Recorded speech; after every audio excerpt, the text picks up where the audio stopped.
Hi there, I'm Hannah. I stood in front of the mirror, smoothing down my floral maternity dress.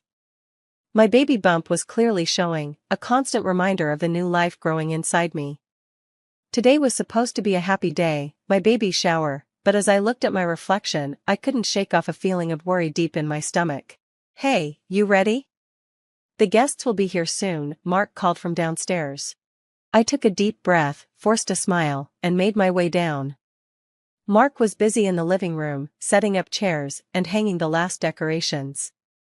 He gave me that charming smile, the one that made me fall in love with him years ago, but lately, it felt distant. You look beautiful, he said, giving me a quick kiss on the cheek before going back to his tasks.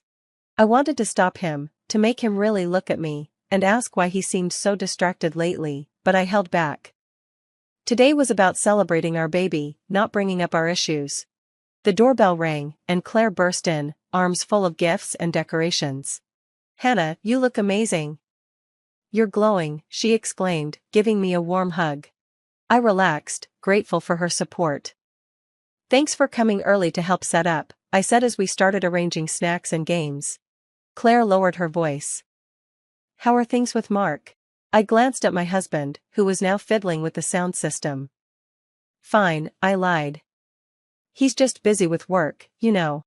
Claire narrowed her eyes, but didn't press further. I knew she could tell something was off, but I wasn't ready to talk about it. Not today. More guests started arriving, and soon our home was filled with chatter and laughter. I played the part of the happy mom-to-be, accepting congratulations and admiring baby clothes and stuffed animals. But I kept glancing at Mark, who seemed more interested in his phone than the party. Well, if it isn't my little girl all grown up, a familiar, gruff voice said. I turned to see my dad, David, walking in with a huge gift box. Dad, you made it. I said, giving him a hug. He awkwardly patted my back. Wouldn't miss it for the world, sweetie. Now, where's that son-in-law of mine? I cringed a little inside. Dad never fully approved of Mark, and their conversations were always tense. He's over there, Dad. Please, be nice, I said. Dad grunted and walked over to Mark. I watched nervously as they exchanged stiff handshakes and forced smiles. Claire appeared beside me, handing me a glass of sparkling cider. Your dad's still giving Mark a hard time, huh? I sighed. Some things never change. I just wish they'd get along, you know? For the baby's sake, if nothing else. Speaking of the baby, Claire said, her tone shifting, have you and Mark talked about your financial situation? I felt my face flush. Our growing debts had been a constant source of stress, especially with Mark's recent pay cut. We're working on it, I mumbled. Claire gave my arm a sympathetic squeeze. You know I'm here if you need anything, right? I nodded, grateful for her friendship, but I couldn't shake the feeling that she was holding something back. Before I could ask, Mark's voice cut through the chatter. All right, everyone. Time for some baby shower games.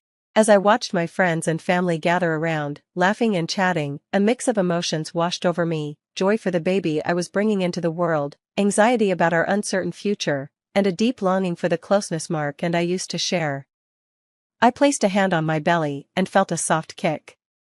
No matter what challenges lay ahead, I knew one thing for sure, I would love this baby with all my heart. Maybe, just maybe, this new life would bring Mark and me closer again. Little did I know, the baby shower was just the beginning of a journey that would test everything, my relationships, my marriage, and even my own identity.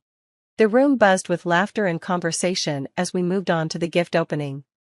I sat in a chair decorated with pastel ribbons, surrounded by presents.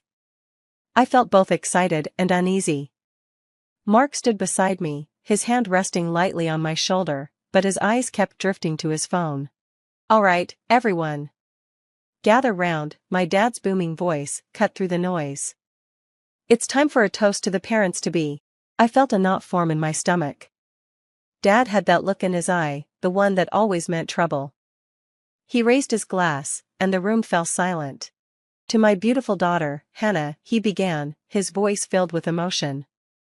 I've watched you grow into an amazing woman, and I know you'll be an incredible mother. I felt a bit comforted by my dad's kind words, but then his tone changed, turning cold as he looked at Mark. "And to my son-in-law, Mark," he began.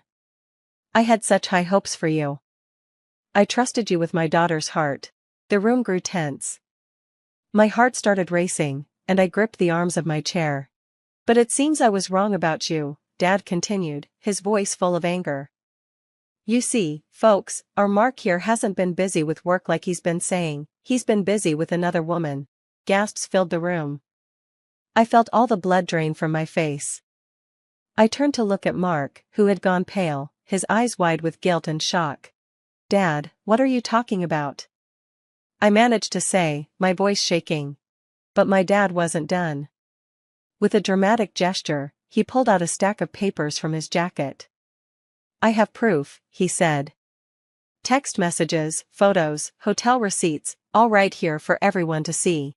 He began handing out copies to the stunned guests. I watched in horror as my friends and family read the private details of my husband's supposed betrayal. "How could you?" I whispered to Mark, tears filling my eyes. Mark stammered, "Hannah, it's not what it looks like. I can explain." But his words felt empty. I looked around the room and saw pity and shock on everyone's faces. Then I noticed Claire, and my heart sank even further. She wouldn't meet my eyes, her face full of guilt and conflict. Had she known all along?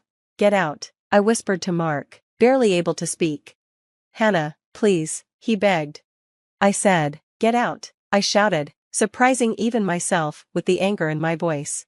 Mark slunk out of the room, and murmurs of shock and sympathy filled the air. My mother rushed to my side, trying to comfort me, but I shrugged her off. I turned on my father, fury replacing my shock. "How could you do this? How dare you turn my baby shower into a spectacle like this?" Dad looked surprised. "Sweetie, I did this for you. You deserve to know the truth." "The truth?" I laughed bitterly. "The truth is, you've always hated Mark. You've been waiting for the perfect moment to ruin everything." "Hannah, that's not fair," Claire finally spoke up. "Your dad was just trying to protect you." I rounded on her. "And you? Did you know about this? Is that why you've been acting so strange lately?" Claire's silence said it all. I felt another wave of betrayal wash over me. "Everyone, please leave," I said, my voice shaking. "The party's over."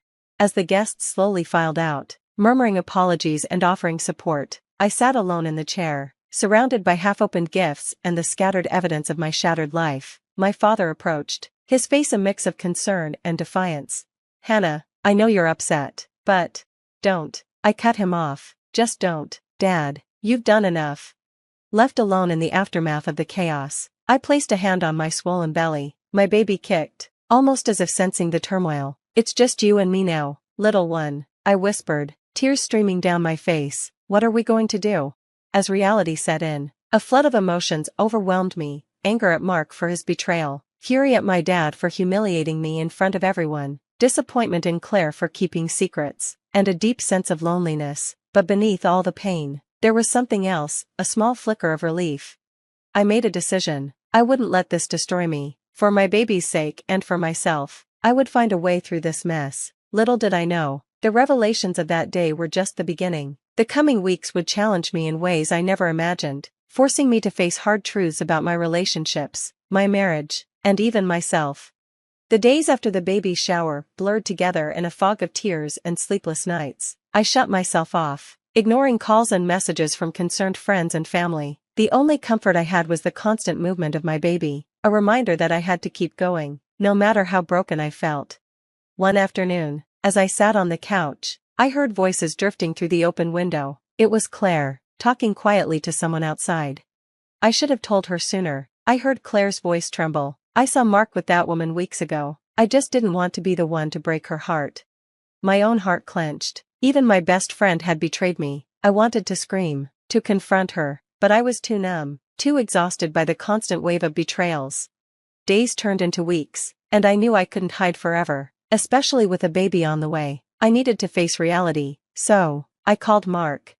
He arrived looking worn out, dark circles under his eyes. As soon as he saw me, he broke down. "Hannah, I'm so sorry," he sobbed. "I made a terrible mistake. I never meant to hurt you."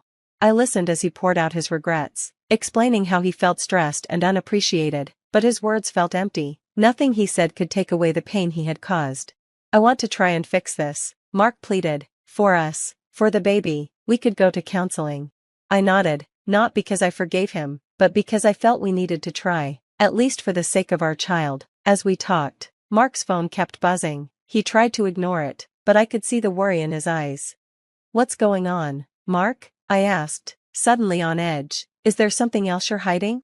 He hesitated before sighing. It's work. There's a deal I've been working on. It was supposed to be a big break for us, but things have gone wrong. We might be in some financial trouble. Another blow, another secret. It felt like my world was falling apart again. Get out, I said quietly. I need time to think. As Mark left, I felt a swirl of emotions, anger, but also a growing sense of resolve. I couldn't live like this anymore, surrounded by lies. The next day, I called my father. The conversation was tense, filled with long silences. I thought I was protecting you, he finally said. I couldn't stand seeing that man hurt you. But you hurt me too, Dad, I replied, my voice shaking. You took away my choice. You humiliated me in front of everyone.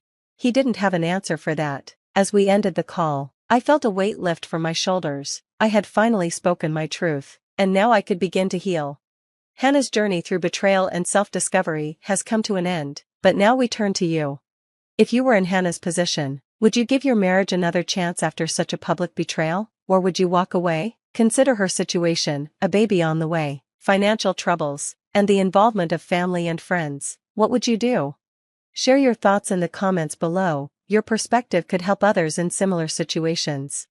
If you found Hannah's story compelling, please like this video. It helps us reach more people who may benefit from these discussions. And if you want more content exploring relationships and personal growth, hit that subscribe button. Your support means everything to us and helps our channel grow. Remember, every view, like, and comment helps build a community where we can openly talk about life's toughest moments. Thank you for being part of this conversation.